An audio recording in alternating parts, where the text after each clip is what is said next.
and welcome to the X22 Report. My name is Dave, and this is episode 189, and today's date is October 15th, 2013, and the title of this episode is The Government Provoking America into Martial Law. And if we look around the country, we see national monuments being barricaded, we see memorials being barricaded, we see national parks being barricaded, and, even we see very strange things where you don't have to barricade a rock with lettering on it because it doesn't matter if there's a barricade there or not. It doesn't really cost anything for it to just stand there because it's standing there if the barrier is there or not. We also see websites that say they're closed down and shut down because of the government shutdown, but they're really not shut down. They've put up a splash page on running servers. So it makes no sense. The electricity is still flowing in these data centers. The servers are still turned on, and you can get to some of their pages, which shows that the servers aren't actually shut down. Why is the Obama administration doing this? And let me just say, in the meantime, the golf course for Obama is open. The congressional gym is open. The billions of dollars that are being sent over to Saudi Arabia, Israel, to all these countries are still flowing. All the senators and representatives and the president are still getting paid. So why are they doing this to the American people? Why are they purposely making it a point to say these things are shut down? We saw the veterans in D.C. They got into a scuffle with the police. They were moving barriers away from the memorials and bringing them over to the White House. And the government went ahead after it was all over. They paid people to bring them back and set it back up. So if there wasn't enough money to keep these open, how did they have enough money to pay people to bring them back? But why are they making the veterans and the American people angry? And what we're seeing now is an indication that EBT is going to be frozen for the month of November. And you know how many people are on the food stamp program. These people will not be able to get food for the month of November if EBT is frozen. And what will happen at this point? Well, this is the whole thing. Is the Obama administration trying to make the American people and the veterans so angry that they decide to do something where then the Obama administration can declare a national emergency and martial law? And we will get into this a little later in the report when we discuss that section. But let's begin with the economic collapse news. We're going to go out to Greece, and we understand that Greece has many, many bailouts, and we understand that they have to reduce the size of the public employee section, and they're reducing it around 25,000 people, and they've already started making the cuts. And now a top European Central Bank official says it's not enough. It needs to impose additional austerity measures, including cuts in spending on the government to help out with the public debt. And we can see they are continually doing this, and everything that they do does not help, because if you do not have the people working and the revenue coming in, you cannot support this massive amount of debt. And we're seeing this all over the place. It's not just in Greece. We're seeing it across Europe in many countries, and we're seeing it here today in the U.S. This is the whole battle of the shutdown. The government needs to borrow money to pay its bills, because why? It doesn't have enough in revenue to cover it.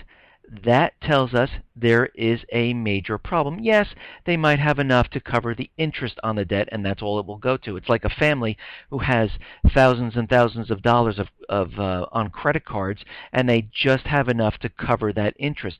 But guess what happens? That debt keeps growing. You never pay it down, and sooner or later, the debt gets so out of control, you don't even have enough for the interest. But all your other bills, go by the wayside. Your, cable bill, your insurance, your car payment, because you're just trying to make those payments on the interest of those credit cards. And that is what the government is doing right now. And this is why there's such a huge problem, because their credit card has run out and they want more of it. But they don't have any revenue coming in. And that's why you see Obamacare being pushed onto the people so aggressively, not to give us all insurance. I mean, you're forced to pay for insurance, which is not cheaper or better than anything that was out there before.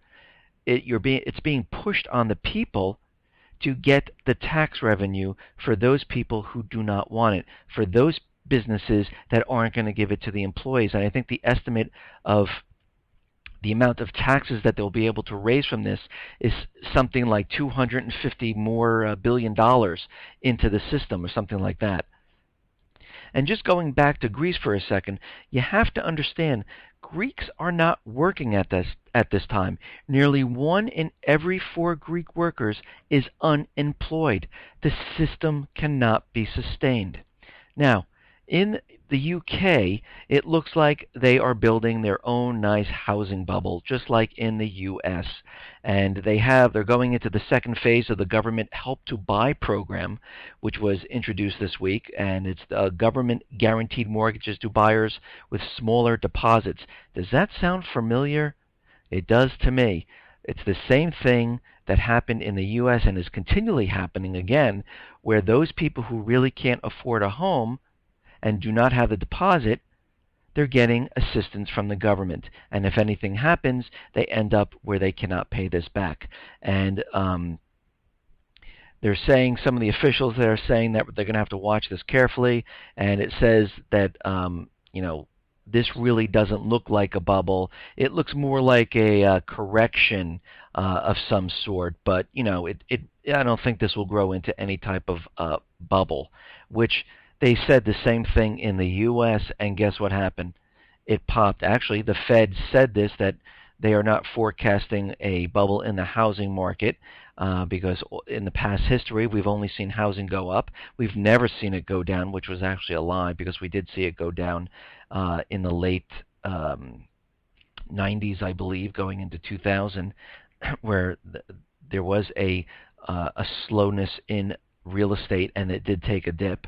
But we saw the same thing where they came out and they told us that it's all fine, everything's great, and all of a sudden, a couple months later, it all fell apart. Now we see here on that the gold has been pushed down again. They are pushing the gold down because, as we know, they are not going to let gold rise at this point, because it would indicate and give a warning to those people that something is wrong with the economy, and they are not going to let this happen. So what they do is they continually smack it down, so people are none the wiser of what's really going on. We should not be concerned that gold is going down. Actually, we should look at it as a sale right now, because the only place for gold to go is up. As the fiat money dies, gold will start to rise. They will definitely eventually lose control, and they will not be able to control it. Just look at the graphs for gold over the last 30 years. It actually, go all the way back to 1913. The graph is only up. If you look at the dollar, it is going the opposite way. Gold, for thousands upon thousands of years, is real money. Paper money comes and goes and disappears. Gold, silver always stays, and countries always seem to come back to the precious metals. And we can see certain things that are happening right now. We see China, Russia, and other nations buying gold like crazy. Goldman's out there saying this is a great time to sell your gold. Look, prices are dropping. Excellent. And what they're doing is they're purchasing gold right now. As these people sell, they're gobbling it up.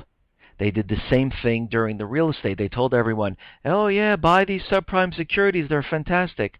And in the background, they were hedging their bet against it, that it was going to fall and drop in, go toxic.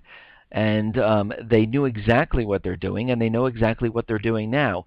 They're telling people and misleading people to sell their gold so they can purchase it. And I believe they purchased tons of it during the April SmackDown.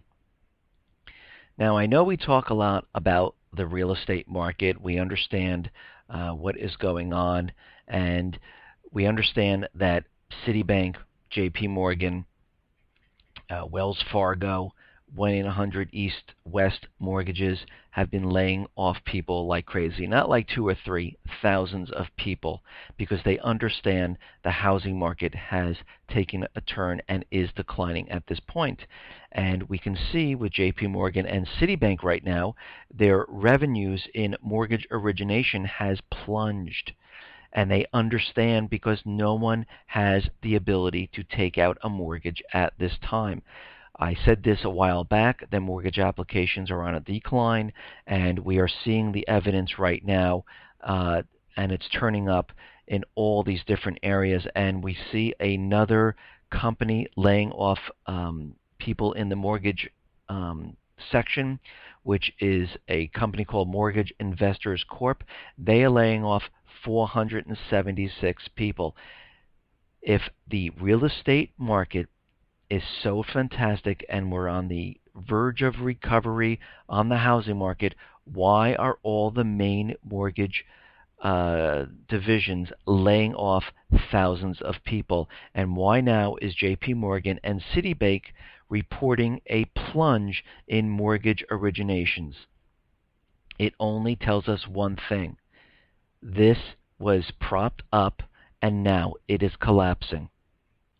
And this goes on actually to say retail banking revenues are expected to continue to be negatively impacted by lower mortgage origination revenues and spread compression, which tells us that it is coming down and it will start to accelerate as time goes on.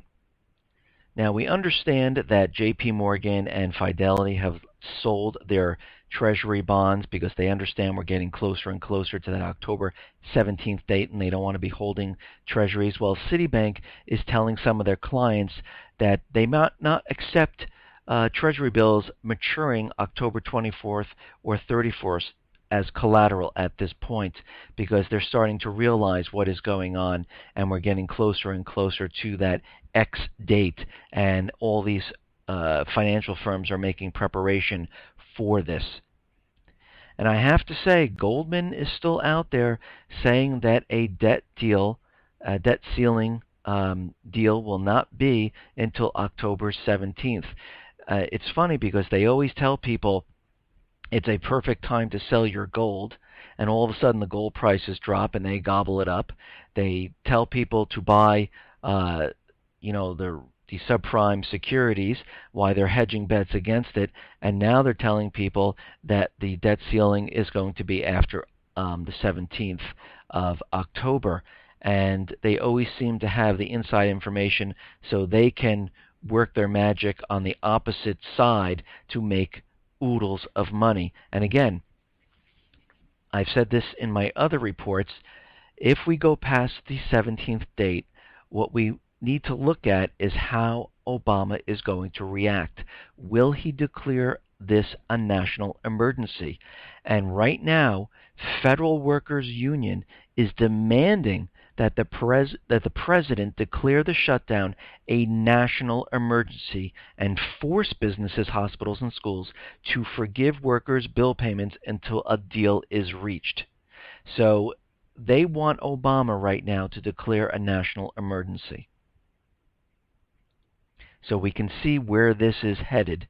And if we go past that 17th date, we could see the president, come out and say, to keep the government working, I need to declare this and enact the executive orders. We are now in a national emergency, and we'll have to see how this goes from there. And I see now, which is very, very amazing to me, that the Fed is saying that the job market is poised for improvement. And I might be looking at this differently than what everyone else is looking at this, because I remember prior to October 2008, when the Fed started to come out to tell people that the subprime is contained, when they are not forecasting a recession anytime soon, where they do not see housing in a bubble. It's always the opposite. Now they're out there saying that the U.S. jobless rate is set to drop further and possibly faster over the coming 6 months. And they are saying that this could lead, that these indicators show the pace of the labor market recovery has increased compared with a year ago. And this is from all their technical indicators. And what this tells me is something bad is coming, because it is always the opposite. When they start coming out there and they start telling you that all of a sudden the job market is going to start getting better, you know it is the complete opposite of what is going to happen, because right before the crash hit in October 2008, and this was in the same year, the Fed came out and said they weren't forecasting recession. Everything's fine. Everything's contained. And all of a sudden now they're coming out and they're telling us the job market is going to be getting a lot better and it's going to accelerate. It makes no sense at this point. The only sense that it makes is something bad is coming and they are covering it up. Okay, let's move on here. Now, the NSA, from Edward Snowden's reports, is collecting email account lists, not just from your email and Yahoo, Gmail. It is also taken it from your iPhone, your Android phone, because a lot of people sync up. And what they're doing with all this information is they are creating social profiles. They are creating who your friends are, what your spending habits are, where you go, what stores you visit. Are you purchasing bullets? Are you purchasing things outside of your income bracket, so we can so they can contact you for more taxes?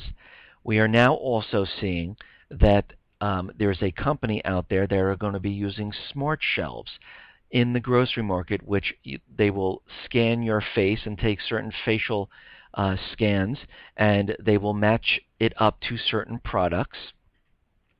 And it's a way for them to help you with your shopping experience. But to me, what's going to happen, all this information is going to funnel back to the NSA, and now they'll have your face, your identity, and they will know exactly where you are, what store, what you're purchasing, what you did, where you go during the day. Because if you go to because you think just the supermarkets, that's it, that's all they're going to put this in. They're going to put this into every single place, and it's all going to be filtered back to the NSA. So you'll be tracked from place to place. They'll have the tracking on your car. They'll know who your friends are. They'll know which groups you're associated with and who those people are associated with. And from all this information, they will build their social profiles and their threat analysis. And you will be put on a list depending on who you know and who your friends know and what your spending habits are, where you're going every single day. And they will start creating these lists and keeping track of you. And they will always know where you are, what you're doing, who you're contacting, and things like that, because they are mostly afraid of Americans, especially those Americans with weapons. And those people with weapons will most likely be the first to be picked up and put on the list so they can be picked up during this crisis. Okay.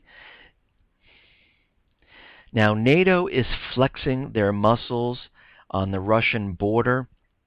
And what they're doing is NATO is holding a large-scale war game on Russia's borders right now. And this is called Steadfast Jazz, where there's an alliance of about 6,000 of its soldiers, airmen, mariners, and it's right in the Baltic Sea region.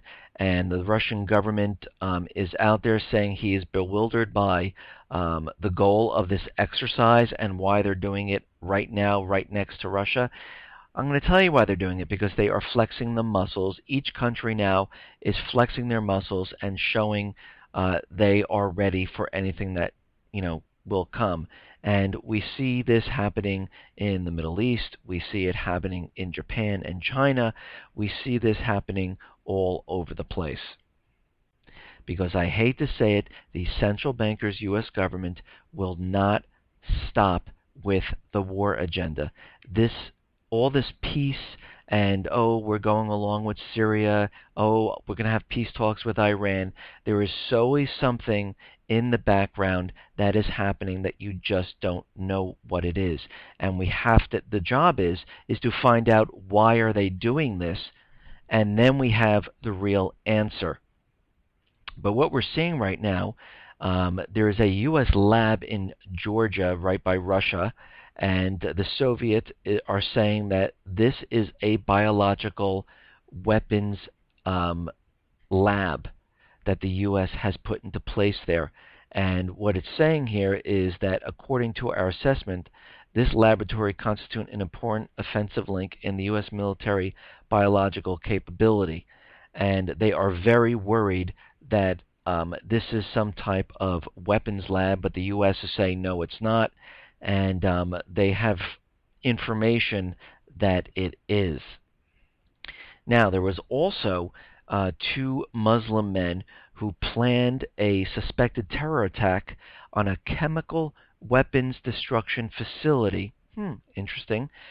In the city of Kirov in Russia, and Russia arrested these men, and I can just imagine who sent these people in to get rid of the chemical weapon destruction facility, because you have to remember Syria's chemical weapons are being destroyed right now, and some of them are being shipped over to this area. And it just so happens that these 2 men were there to do something to it. And what the Russians were saying, that if they succeeded, it would have been hundreds of people would have died, and the plant would have been destroyed. Now, like I said, all this peace that we hear is an illusion. We understand that the Syrian chemical weapons are being dismantled. Some are on the road right now to be dismantled. And we saw something happen to a chemical weapons plant in Russia, which is, it seems like, ooh, is this just a coincidence? Well, there are no coincidences. This happened on purpose. It's a message. We understand that the U.S. is trying to make peace with Iran, and it looks like, we want to talk about your nuclear weapons. We're going to remove some of the sanctions, and we're going to make nice with you, Iran. Well, why are they doing this? Well, it turns out that Iran hopes to join the BRIC nation, and if Iran joins the BRIC nation, they will be able to bypass all the U.S. imposed sanctions. So you see what's happening here. The U.S. knew that Iran was going to go and become a member of the BRIC nation. And what that meant is that the United States would no longer have any control over the sanctions in Iran. So the United States sitting here saying that, oh, we'll reduce some of the sanctions. No, it doesn't matter if they do or they don't. They are obsolete once Iran joins the BRIC nation. And they knew this. But again, the corporate media doesn't tell you this. The U.S. government doesn't tell you this. It was almost like when that whole time in the spring when North Korea was out there making threats, and the United States was provoking them to make the threats. During that time period, North Korea was making a deal with Iran to purchase their oil bypassing the dollar. Once the deal was done, isn't it amazing how all the threats just disappeared? This is why these things happen. These things just don't randomly happen by accident. There is always a reason behind what is happening. And if we look through all the crap and all the garbage that they're putting out there, we find out what is really happening. So we see now why the U.S. is so ready to negotiate. And it doesn't matter because it really isn't going to be a negotiation. They are planning something in the background right now to pull some type of false flag event to get a war started. And, what we're seeing right now is Israel just had another major, massive drill last night. They What they did, the Israeli Air Force conducted an unusually large exercise over the northern border and the Mediterranean Sea overnight. And this is in preparation that they're, again, and to provoke these nations into doing something because they are looking to start something in the Middle East. Now, will they actually do something? No, I think they're just pushing and provoking, and they're waiting for the next false flag event, which they might likely be involved in, to occur, and then to say, oh, now we got to go after them. And this is what is going to happen. Now, there is a new type of cyber, it's a new generation of attacks on the computer system, and they're called advanced persistent threats, and they are on the rise across government and business. And right now, the United States and many countries, the defenses for the defenses to control this and to protect the systems are almost 10 years out of date. And what this means is we do not have any defenses against this. And what happens with these things is a advanced persistent threat involves establishing and extending a foothold within the organization and in the infrastructure, and the system is embedded, and it's repeated over and over and over for an extended period of time, almost like a DDoS, but it's a little different. So it embeds itself, and it continually repeats over an extended time, trying to break down the system. And it can do it by stealth, and what that means is, compared to traditional threats, an APT is more advanced and stealthy. The intrusion conceals itself within an enterprise's network traffic and is called upon when needed.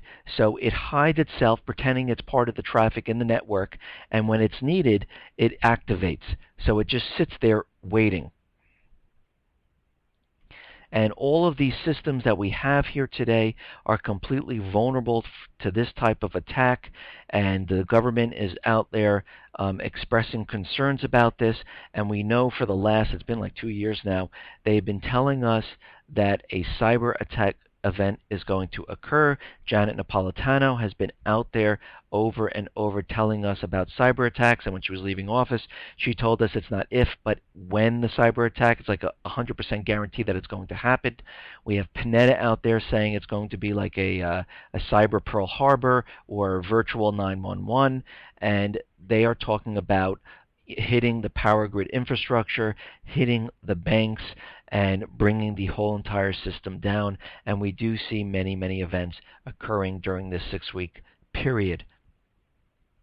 And what we're seeing now is the government trying to push an agenda forward. And I have questions about what they're doing, because they are making the American people angry. They are making the veterans angry, and it seems like this is all being done on purpose. And right now, the food stamp program, which is EBT, is now going to be frozen in the month of November, where all these people, and I think it's over 50 million people, who will not be able to get any type of food assistance, and they depend on this. And it could be some of you listening, and I'm not trying to say that's a bad or good thing. Everyone needs help every once in a while. It's not that you planned on this. I mean, people who lose their jobs, who are making really nice money, have fallen into part-time work where they need assistance, and many of us are on this system. And I know a couple people who never were in the past. They were always hard workers, had great jobs. They just cannot find work at this time where they are. So they have to resort to, of course, unemployment, getting food assistance, and things like that. But for all these people, and we understand that there are millions upon millions of people that depend on this, and most of these people are not thinking about an economic collapse. They are just surviving day to day, so they are not prepping. So what happens when they do not have money to purchase food over a certain period of time, like November, especially it's Thanksgiving?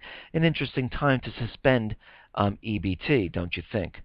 But if we look at this, they are suspending this money, which will make people suffer, which will make them angry, which will make them desperate, which will then make them, after a couple weeks, when they start running out of food and they become desperate, start rioting.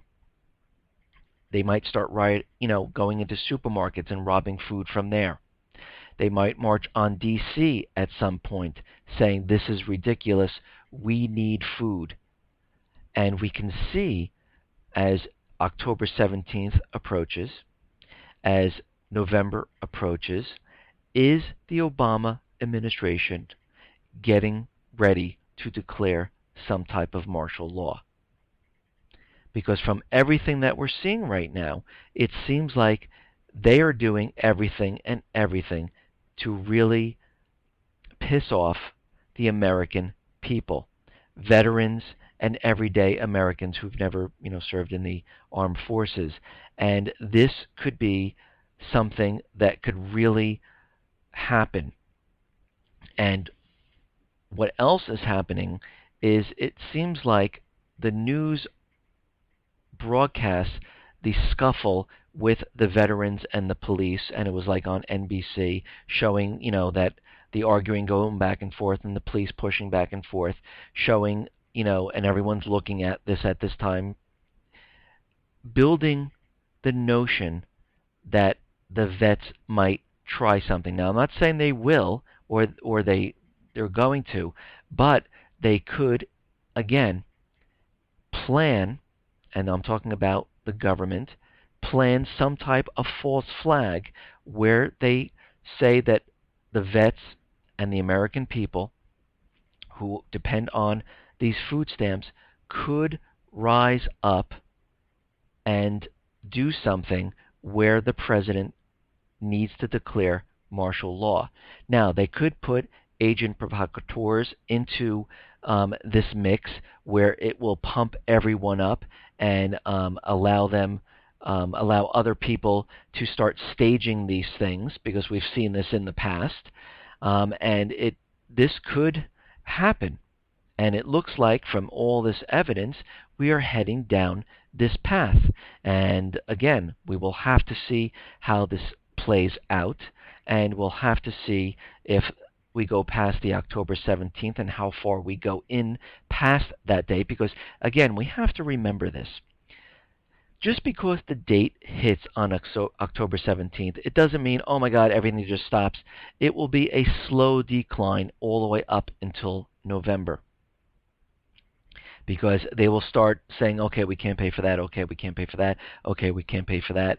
And they will slowly, it will slowly build up and escalate all the way into November.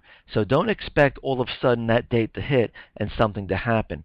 But it's very interesting that they put out this memo now saying that they're going to freeze EBT, and we're going to have to see how this entire thing plays out.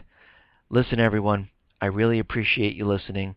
Be well, be safe, and especially be prepared. Thanks a lot.